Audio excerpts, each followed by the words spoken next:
我们通常觉得进步是一件很慢的事情，就像爬山一样，需要一步一个脚印，慢慢地往上走。但是生活里偶尔会有一些特殊的时刻，在那段时间里，变化发生得太快了，快到让你觉得不可思议。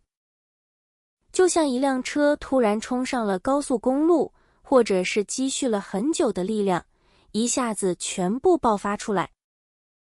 中文里有一个充满力量的成语，专门用来形容这种状态，叫突飞猛进。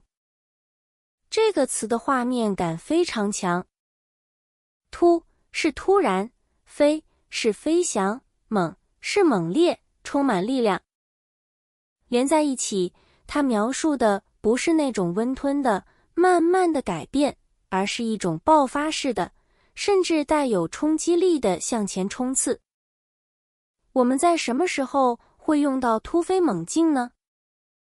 最常见的是形容我们身处的这个世界。比如，你可以回想一下这10年的科技，从以前简单的手机到现在的智能生活，这种变化不是慢慢来的，而是像浪潮一样涌过来的。这就是科技的突飞猛进。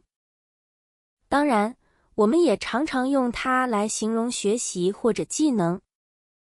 也许你在学中文的时候有过这样的体会，有很长一段时间，你觉得怎么学都没有进步，非常沮丧。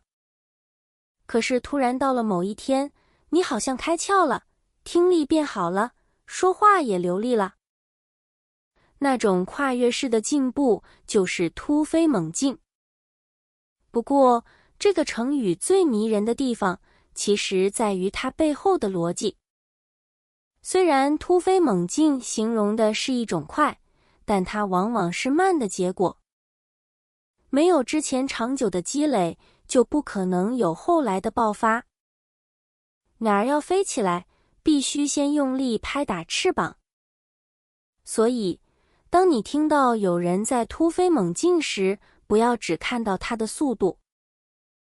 那其实是在告诉你，他在你看不到的地方已经默默准备了很久。如果你现在觉得自己走得很慢，别着急。